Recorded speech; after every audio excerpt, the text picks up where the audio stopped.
तो hey everyone, कैसे हैं आप सब। उम्मीद करता हूँ कि बढ़िया होंगे। तो आज हम लोग बाहर नेचर को ऑब्ज़र्व करने जा रहे हैं और वहाँ हम कुछ स्केचेस करेंगे नेचर से।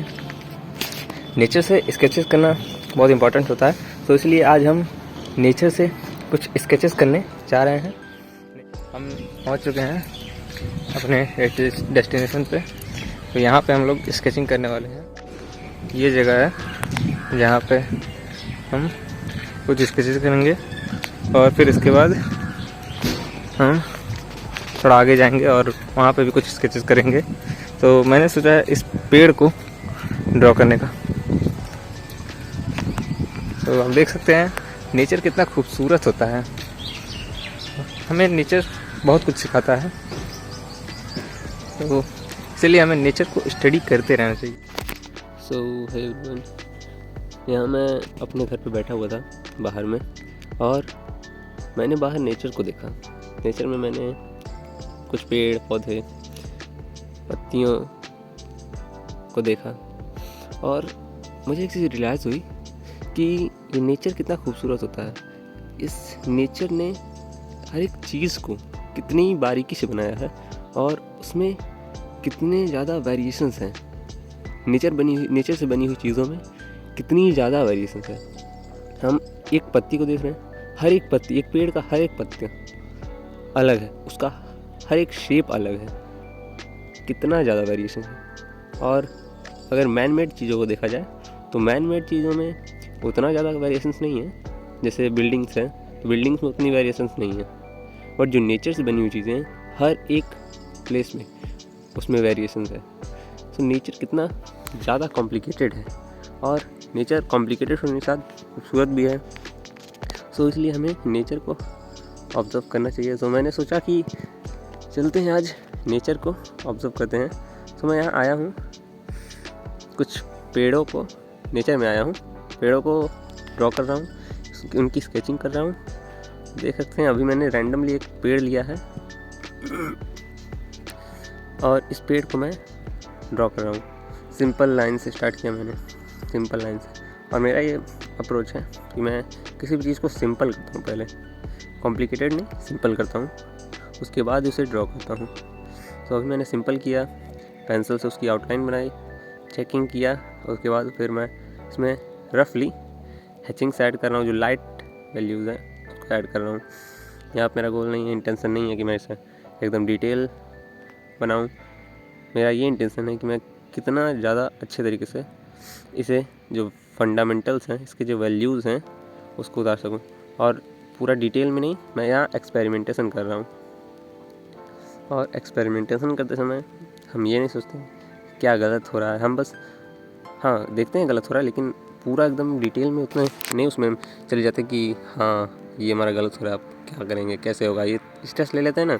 यही नहीं करना चाहिए स्केचिंग करते समय, क्योंकि हमें स्केचिंग करनी चाहिए, हमें किसी की टेंशन नहीं, कोई रिस्ट्रिक्शन नहीं होना चाहिए, बस हमें स्केचिंग करना चाहिए और देखना चाहिए। इसमें हम चेकिंग करते हैं, कुछ लाइंस को, एंगल्स को चेक करते हुए ड्रॉ करते हैं। इसमें यहाँ पर मैं कर रहा हूँ जैसे, और यहाँ मैं एक जो पेड़ लिया है, उस पेड़ में मैंने सोचा कि पूरे पेड़ को ना करके मैं पूरे पेड़ की आउटलाइन तो मैंने की, बट पूरे पेड़ में जो हैचिंग थी, मैं पूरे पेड़ में हैचिंग नहीं करूँगा। जो वैल्यूज़ थी पूरे पेड़ में नहीं दूंगा, जो एक पार्ट उसका है उस पर मैं वैल्यूज़ दे रहा हूँ। और उस पार्ट पे मैं सोचा कि थोड़ा सा वैल्यू देते हैं, तो मेरा मन किया। सो स्केचिंग में हमारा मन करता है वो हम करते हैं, एक्सपेरिमेंटेशन करते हैं, हम यहाँ पे खुल पाते हैं। हमें इसे as a long hour study नहीं लेना है, as a short hour study, क्योंकि ये शॉर्ट आवर स्टडी ही है, लॉन्ग आवर स्टडी नहीं है। स्केचिंग में हम क्विक वे में कुछ समय दे करके 5 मिनट 10 मिनट दे करके एक हार्डवर्क को कंप्लीट करते हैं और तुरंत हम दूसरे स्केच पे जंप करते हैं। तो यहाँ पे मैंने एक पार्ट, जो साइड वाला पार्ट है ट्रंक का, उस पर मैंने वैल्यूज़ दिया थोड़ा सा।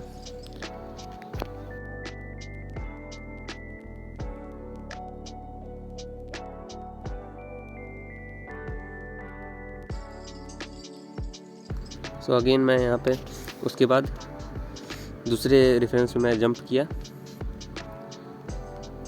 इसमें मेरा ये गोल है कि मैं थोड़ा फ्लो में ड्रॉ करूँ। जो पेड़ है, टहनियाँ हैं, इनको एक फ्लो में ड्रॉ करूँ। यहाँ मैं पेन को फ्लो में चलाने की कोशिश कर रहा हूँ, मेरा ये गोल है। सो जब हम स्केचिंग करते हैं ना, तो हमारा वाई क्लियर होना चाहिए, हम क्यों कर रहे हैं स्केचिंग, हमारा गोल क्या है।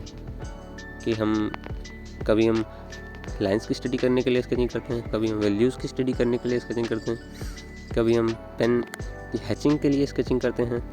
तो अलग अलग रीज़न्स होते हैं स्केचिंग करने के। सो आपको क्लियर होना चाहिए आपका रीज़न, आपका वाई क्लियर होना चाहिए कि आप किस लिए स्केचिंग कर रहे हैं, और उस वाई के अकॉर्डिंग आपको स्केचिंग करते रहना चाहिए। सो अभी मैंने अगेन फिर दूसरा ट्री का इमेज लिया, क्योंकि मैं 2-3 मिनट ले रहा हूँ, 4 मिनट 5 मिनट ले रहा हूँ और ड्रॉ कर रहा हूँ। उसके बाद अगेन मैं दूसरे रेफरेंस पे जंप कर रहा हूँ। मैं ये नहीं देख रहा हूँ कि मेरी मिस्टेक्स, हाँ देख रहा हूँ मिस्टेक हो रही है, बट उसमें मैं फंसा नहीं रह जा रहा हूँ कि हाँ मेरी मिस्टेक हो रही है, कैसे ठीक होंगे। मिस्टेक हो रही है, देख रहा हूँ, अगले में उसे सुधारना है, ये चेक कर रहा हूँ।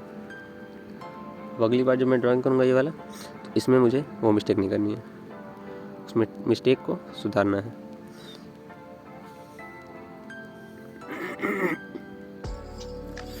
सो अभी जो मैंने ये रेफरेंस इमेज लिया, इसमें मैंने सिंपल लाइन से इसमें भी स्टार्ट किया। सिंपल लाइंस हैं, एंगल्स हैं और कुछ नहीं। तो इसमें मैंने ना इससे पहले जो 2 स्केचिंग किया, कि वो 2 स्केचिंग मैंने थोड़ी पहले किसी और जगह पर किया था, और ये स्केचिंग मैं थोड़ा आगे आके कर रहा हूँ। तो अलग अलग मैं ट्रीज़ खोज रहा था, चल रहा था, तो मुझे 2 ट्री वहाँ पर मिले, एक टहनी मिली जिसको मैंने स्केच किया, और पहला जो मिला वो एक ट्रंक मिला, सूखा हुआ पेड़, उसे मैंने ड्रॉ किया। तो मैं आगे आया थोड़ा, फिर ये पेड़ दिखा, थोड़ा इंटरेस्टिंग लगा ये पेड़ मुझे, सो मैंने इसे ड्रॉ किया। करने के लिए बैठा हूँ और देखिए यहाँ पर मैं ड्रॉ कर रहा हूँ इसे कैसे, सिंपल मैं ड्रॉ कर रहा हूँ। पहले मैं आउटलाइन कर रहा हूँ, उसके बाद इसमें वैल्यूज़ थोड़ी बहुत ऐड करूँगा। इसमें भी मैं वही करूँगा, पूरे पेड़ में नहीं, एक स्पेसिफिक पार्ट है उसमें मैं स्केचिंग करूँगा। और इसमें भी मेरा गोल है कि थोड़ी हैचिंग वगैरह की जाए, थोड़ी सी हल्की वैल्यूज़ दी जाए।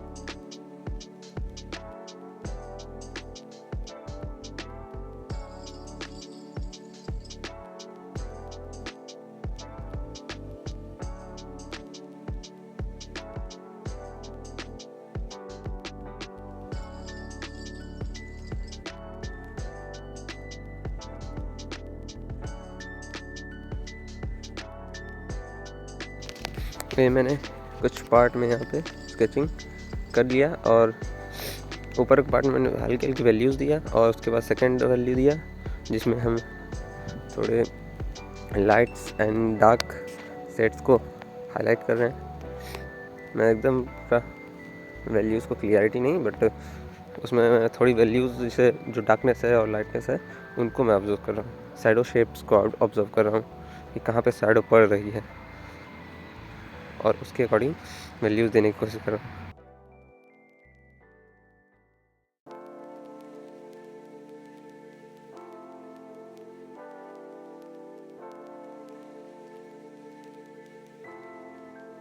तो दिन थोड़ी देर बाद यहाँ मेरा ये स्केच कंप्लीट होने वाला है, और मैं इसके बाद दूसरे स्केच पे जंप करूँगा। सो यहाँ मैंने फिर अगेन दूसरे स्केच पे जंप किया। अभी उस पेड़ को मैंने ड्रॉ किया, उसके बाद मैं थोड़ा सा और आगे आया, और मुझे एक स्ट्रेट पेड़ दिखा जिसे मैं ड्रॉ कर रहा हूँ। और यहाँ पे भी मैं सिंपल लाइन से स्टार्ट कर रहा हूँ, और मैं काफ़ी ज़्यादा फील करता हूँ कि पेन स्केचिंग करने से मुझे ज़्यादा फ्लो मिलता है। और इसमें मैं इसलिए मैं ज़्यादातर पेन स्केचिंग को यूज़ करता हूँ। और पेंसिल अच्छा लगता है, लेकिन पेंसिल में उतना मुझे फ्लो नहीं आता है। तो पेन में मुझे ज़्यादा मज़ा आता है पेन स्केचिंग में, तो इसलिए मैं पेन स्केचिंग भी ज़्यादा कर रहा हूँ। और स्केचिंग करते समय हमें कुछ पॉइंट्स का ध्यान रखना होता है।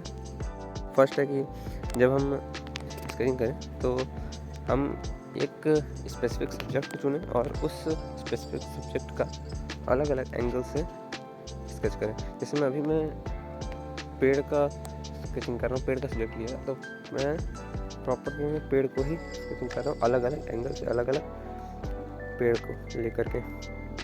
तो ये करना चाहिए और ये मैं करता हूँ किसी भी स्केच को करते समय।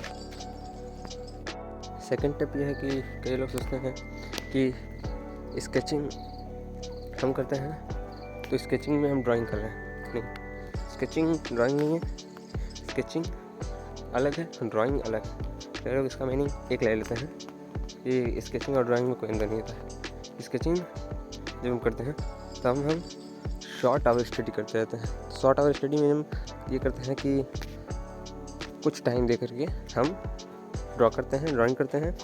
स्केचिंग ड्राइंग का एक पार्ट, ना कि स्केचिंग और ड्राइंग एक है। और ड्राइंग जो हम करते हैं तो ड्राइंग में हम लॉन्ग आवर स्टडी करते हैं। जैसे लॉन्ग आवर स्टडी में ज़्यादा टाइम दे करके हम किसी भी चीज़ को, एक सब्जेक्ट है जैसे हमारा एक आर्ट वर्क है, उसे हम बना रहे हैं, तो हम उसे 2 दिन 3 दिन 4 दिन दे करके बनाते हैं। बट लॉन्ग आवर स्टडी में ये करते हैं, बट शॉर्ट आवर स्टडी में हम इतना टाइम नहीं देते हैं।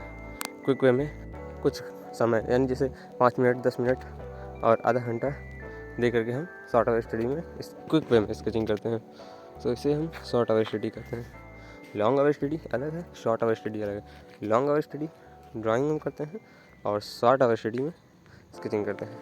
तो अभी मैंने जो एक पेड़ बनाया उसमें मैंने ज़्यादा डिटेल नहीं की, क्विक वे में लाइन को ऑब्ज़र्व किया और ड्रॉ किया, और उसके बाद तुरंत मैं दूसरे स्केच पे जंप कर गया। और जो सेकंड वाला ड्राइंग इसके बाद मैंने स्टार्ट किया, उसमें एक पेड़ है तिरछा खड़ा, उस पेड़ के पास एक साइकिल खड़ी थी जब मैं ड्रॉ कर रहा था। जब मैंने पिक्चर क्लिक किया तो साइकिल जा चुकी थी, तो उसी साइकिल को मैं अभी ड्रॉ कर रहा हूँ। लेकिन मैं साइकिल को पूरा डिटेल में नहीं, बस उसकी लाइंस देख रहा हूँ, कौन सी लाइन है, कैसी लाइन, एक फील आ जाए बस कि हाँ साइकिल जैसा दिख रहा है, ना कि एकदम डिटेल में साइकिल को ड्रॉ ही करना है। बस एक फील लाना है कि हाँ हमारा ये साइकिल है तो साइकिल जैसा दिखे, ये पेड़ है तो पेड़ जैसा दिखे एक। हाँ, और ऐसा नहीं कि पेड़ जैसा दिखे तो दिखे, मैं अगर गलतियाँ दिख रही है तो हमें उसे सुधारना भी है। तो अगेन मैं 2-3 मिनट स्केच किया और दूसरे स्केच पे मैं कम कर गया। ये एक खजूर का पेड़ है जिसे मैं स्केच कर रहा हूँ, और इसमें मैंने लाइन चेक किया, इसके एंगल चेक किए, लेंथ और ब्रेथ मुझे ठीक लगी, और उसके बाद मैंने डायरेक्टली पेन से इसमें मैंने ड्राइंग की, इसमें पेंसिल का यूज़ नहीं किया मैंने। तो इसमें ड्रॉ करने के बाद मैंने खजूर का पेड़ का जो तना है इसको मैं ड्रॉ कर रहा हूँ, और इसके बाद इसमें हल्की हल्की लाइन को वैल्यूज़ दे रहा हूँ थोड़ा सा, हाँ एक फील आ जाए। लाइट पेन थी, थोड़ा डार्क किया मैंने उसको। अब ऊपर वाले एरिया को जो पत्ते हैं उसमें रैंडमली बस ड्रॉ कर रहा हूँ। कितनी पत्तियाँ हैं, कैसी पत्तियाँ हैं नहीं देख रहा हूँ, बस रैंडमली मैं ड्रॉ कर रहा हूँ। तो ज़्यादा डिटेलिंग में नहीं जाते हैं स्केचिंग करते समय, सिंपल करते हैं। और सिंपल, और आर्टिस्ट का काम ही होता है किसी भी सब्जेक्ट को सिंपल करना, ना कि कॉम्प्लिकेटेड करना। कॉम्प्लिकेटेड तो दुनिया वैसे भी है, लोग चीज़ों को देख रहे हैं तो उसमें कितनी डिटेलिंग्स है वो तो व्यक्ति खुद ही देख रहा है, बट आर्टिस्ट का काम है चीज़ों को सिंपल करना।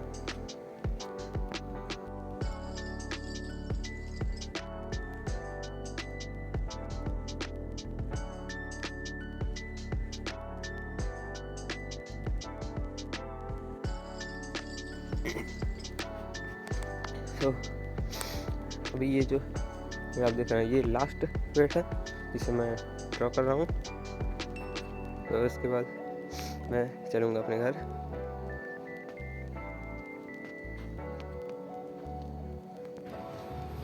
आज का ये वीडियो कम्प्लीटली स्केचिंग के ऊपर रॉ वीडियो था। सो इसमें मैंने आपको स्केचिंग के कुछ पॉइंट बताए थे, स्केचिंग को लेकर कुछ बातें जो लोगों के मन में होती हैं वो मैंने आपको बताया, क्लियर किया कि हमें स्केचिंग किस तरीके से करनी चाहिए। सो अगर आपको स्केचिंग को लेकर कोई भी डाउट हो तो कमेंट सेक्शन में ज़रूर पूछिएगा और इस चैनल को फॉलो कर लीजिएगा ताकि आने वाली अपडेट्स आप तक पहुंचती रहे। और अगर वीडियो अच्छा लगा हो तो लाइक कर दीजिएगा और ज़्यादा से ज़्यादा लोगों तक इस वीडियो को शेयर कीजिएगा। सो मिलते हैं नेक्स्ट वीडियो में, तब तक के लिए keep creating, keep learning, love you all.